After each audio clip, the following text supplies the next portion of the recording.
Seja bem-vindo a Metafisicamente.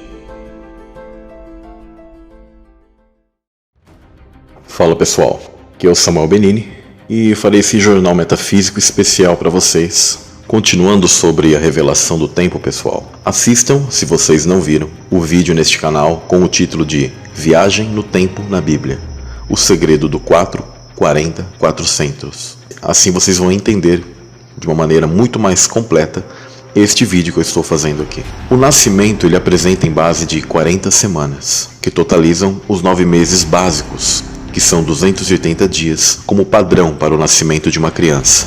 Ele pode se adiantar ou até passar um pouco, mas esse é o padrão, 9 meses. Os meses têm seu padrão estrutural na Lua, e o mês lunar é de 28 dias, que são exatamente 4 semanas. Então nós vemos bastante padrões relacionados ao 40. O ano bissexto a cada 4 anos. As elites mundiais em seus grandes eventos como Copa do Mundo, Olimpíadas, que em realidade são feitas para deuses, são feitos de 4 em 4 anos. Porque eles também conhecem esse tipo de padrão.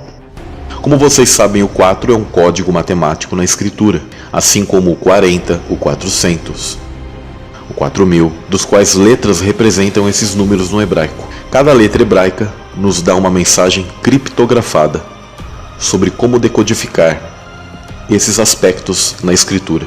O 4, o 40, tem um mistério resolto em entender que ele é um portal de águas, fendas no tempo. O número 4 é representado pela letra Dalet, que é portal, e o 40 pela letra Men, que é águas, o portal das águas.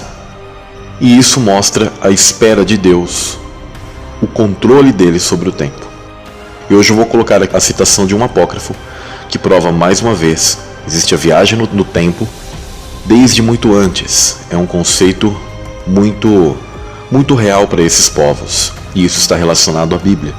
Vou também mostrar sobre o relógio de Acás e como Deus tem poder de controlar o tempo, de viajar, de parar o tempo, assim como Deus parou o tempo para Josué, assim como está narrado nas Escrituras. Na antiga literatura hebraica existe o conhecido resto das palavras de Baruque, ou também chamado de, pela tradição, o adendo ao profeta Jeremias. Baruque inclusive era amigo do profeta Jeremias, E nesse apócrifo, nos capítulos 3 e 5, conta a seguinte história. Ele fala sobre Jeremias, que era conhecido como um dos grandes profetas, Por anos a fio ele não se cansou em anunciar a decadência de Israel. E as suas palavras não foram ouvidas, então o Senhor informou a respeito da futura destruição de Jerusalém e deportação do povo judeu para o cativeiro babilônico. E em mais de 500 anos antes de Cristo isso ocorreu. Então Jeremias e Baruque andam às escondidas pela cidade de Jerusalém para enterrar tesouros do templo, por ordem do Altíssimo, guardando-os da aniquilação. Com certeza relíquias, objetos específicos. E naquele instante exato, ressoa das nuvens o som de trombetas, e do céu descem anjos, segurando tochas nas mãos. Então Jeremias ele roga a um dos anjos para ocasião para conversar com o Altíssimo. E a conversa ela realiza-se, e Jeremias pede que Deus poupe ao seu jovem amigo etíope Abimeleque, pois certa vez ele retirou Jeremias do fundo de um poço de lama. O Senhor mostra-se compreensivo com tal gesto de gratidão e instrui Jeremias para que mande o amigo pela vereda da montanha, pois lá então ele próprio se encarregaria do moço e o esconderia em um lugar seguro até que tudo tivesse passado. Então na manhã seguinte Jeremias ele mandou Abimeleque embora e falou o seguinte: pegue uma cesta e vá para o sítio de Agripa, pela vereda da montanha.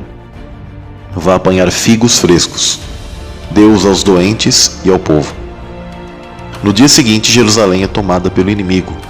Os sobreviventes, entre eles Jeremias e Ezequiel, são levados para a Babilônia para o cativeiro.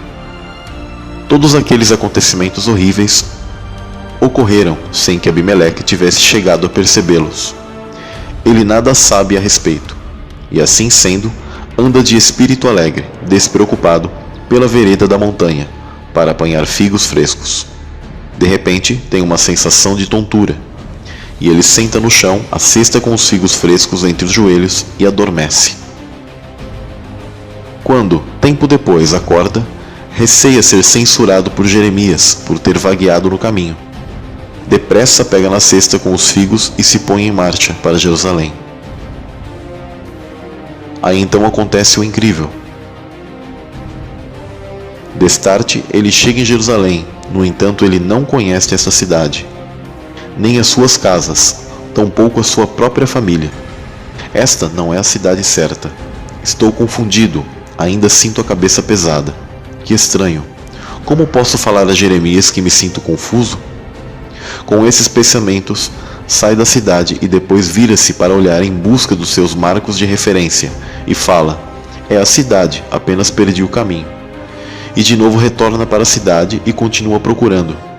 Como não encontra nenhum membro da sua família, torna a sair da cidade. Fora dela fica parado, todo triste, pois não sabe para onde ir. Abimeleque está consternado, completamente desorientado. Ele só foi embora para apanhar figos frescos, nada mais entende deste mundo. Lá fora da cidade fica então agachado. Um homem velho passa por ele e Abimeleque pergunta: que cidade é esta? Jerusalém, responde o velho. Abimeleque indaga pelo sacerdote Jeremias, seu leitor Baruque e por toda uma série de outras pessoas conhecidas dele. E acrescenta que não há mais ninguém na cidade que fosse conhecido dele. Em tom ponderado, o velho responde: tu chamas por Jeremias e por ele perguntas: depois de tanto tempo? Desde há muito Jeremias, com todo o povo, foi levado para a Babilônia. Abimeleque acha que o velho está doido e lamenta que não se possa ofender um ancião com palavras pesadas e gargalhadas. O que bem gostaria de fazer, pois considera absurdo o que falou. Ele ainda pergunta pela hora do dia e calcula que, desde a sua partida, se passaram umas poucas horas apenas. Olha aqui, vê com teus próprios olhos, pega com tuas mãos, vê os figos.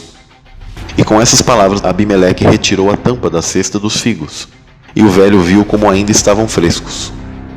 Em seguida, o ancião, depois de ter visto os figos, disse: meu filho, tu és um homem protegido de Deus.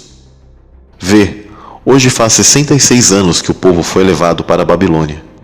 E para que vejas que isto é verdade, olhe o campo. Lá as sementes estão apenas germinando. Ainda não estamos na época dos figos maduros. E aí, no desenrolar da história, um anjo do Senhor despacha uma águia, e essa ave soberba leva uma mensagem de Baruque, de Jerusalém, para a Babilônia. Ou seja, houve uma viagem no tempo, em que esse Abimeleque ele foi poupado. Ele estava perto de um vale, provavelmente uma região onde há uma conexão interdimensional. Ele caiu em um sono e ele acordou 66 anos depois. Interessante, né? É um escrito apócrifo muito antigo, e é muito interessante que ele relata que esse jovem ele despertou 66 anos pós o cativeiro babilônico, e é interessante que 4 anos depois o cativeiro babilônico acabaria. Olha o 4 aí, novamente relacionado, porque foram 70 anos de cativeiro babilônico. Para que vocês vejam que a matemática, esses números, eles estão relacionados à nossa interação com o meio. E o número 4, o Dalet, o 40, o Mem, número 4, o Dalet, esse portal, ele é um número que está relacionado realmente a uma fenda temporal. E esse é um escrito muito antigo, que mostra que os criadores de conteúdo, de ficção científica de hoje em dia, na verdade eles têm uma noção de que a viagem no tempo ela é algo muito anterior a algo que nós chamamos de ficção científica, mas é algo que se conhece e é possível, como eu narrei aqui em várias partes em que existe a citação clara daquilo que é anterior, daquilo que é futuro, e desse transitar do Messias, dos seres, através do tempo, do espaço. Acho muito interessante isso aqui. É uma prova de que a viagem no tempo ela está relacionada com todo esse mundo antigo hebraico. Fica para vocês esta informação. Também temos, pessoal, a narração de Josué, em que Deus ele para o tempo, para os corpos celestes, que definem o tempo aqui na Terra. Vou ler aqui em Josué, capítulo 10, do verso 11 ao 14. E sucedeu que, fugindo eles de diante de Israel, a descida de Bet-Horon, o Senhor lançou sobre eles do céu grandes pedras até a Zeca, e morreram. E foram muitos mais os que morreram das pedras de Saraiva do que os filhos de Israel mataram à espada. Então Josué falou ao Senhor, no dia em que o Senhor Deus amorreu nas mãos dos filhos de Israel, e disse na presença dos israelitas: Sol, detente em Gibeon, e tu, lua, no vale de Ajalon. E o sol se deteve e a lua parou, até que o povo se vingou de seus inimigos. Isto não está escrito no livro de Jasher, ou livro de Jazar, como nós conhecemos? O sol, pois, se deteve no meio do céu, e não se apressou a pôr-se quase um dia inteiro. E não houve dia semelhante a este, nem antes, nem depois dele, ouvindo o Senhor assim a voz de um homem, porque o Senhor pelejava por Israel. Então vemos claramente que o sol e a lua pararam, né? O sol se deteve e a lua parou, mostrando que inclusive a terra ela está parada, e são esses corpos celestes que se movem. E isso aqui não é linguagem do observador, pessoal, mas é algo realmente que Deus ele parou esses corpos celestes. Com esse relato bíblico, a gente também percebe que existe um equivalente que ocorre em outra parte da Terra em relação aos Andes, situados na América do Sul, descrevendo um fenômeno oposto, mas mais precisamente ele ocorrera no Peru. Ao contrastarmos os dois relatos, percebemos que em Canaã, no Oriente Médio, o Sol não se pôs por cerca de 20 horas ou mais. Nos Andes, o Sol não se levantou pelo mesmo período de tempo. Isso também é declarado pelo Zecharia Sitchin, em 1990. Segundo Montesinos, quando os bons costumes foram esquecidos e as pessoas se entregaram a todos os tipos de vícios, houve um dia em que não houve aurora por 20 horas. Em outras palavras, a noite não terminou no horário de sempre. E o nascer do sol foi adiado durante 20 horas. Depois de grande comoção, confissões de pecados, sacrifícios e orações, o sol finalmente apareceu. No livro Memórias Antiguas, Historiales e Políticas del Perú, encontra-se a seguinte citação: nos tempos do rei Tito Yupanqui Pachacuti, dizem os antigos amaltas, e estes aprenderam com seus patriarcas e preservaram na memória pelos seus quipos. Quipos é um sistema binário ou código de leitura, para eterna memória, que o sol se cansou de caminhar e se escondeu dos vivos, e como castigo sua luz sumiu por de 20 horas. Os índios gritaram chamando ao seu pai, o sol. Fizeram grandes sacrifícios para acalmá-lo, oferecendo muitos cordeiros e donzelas e moços. E quando saiu a luz do sol, após as horas mencionadas, lhe agradeceram pelas bênçãos recebidas. Está em um livro, Montesinos, 1882, páginas 57 e 58. Então, houveram muitas interpretações desse fenômeno pelos cientistas, achando que era um grande eclipse, mas eclipse a gente sabe que não é. E isso também, inclusive, prova que Deus ele para o tempo e que a Terra ela é estacionária e que são os corpos celestes que se detêm em seus caminhos, os quais eles traçam um vórtice magnético.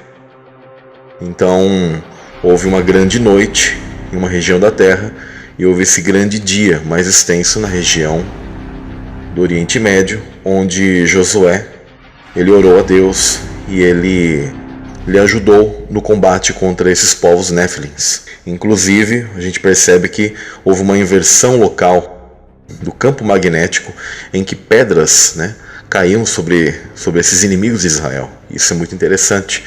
Deus ele estava agindo contra esses inimigos de Israel, pois eles eram, com certeza, povos da serpente.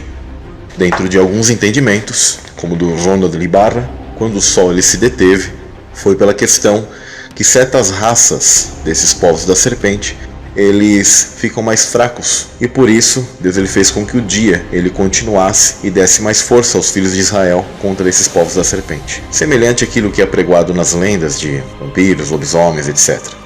Voltando ao foco do tema, o tempo parou.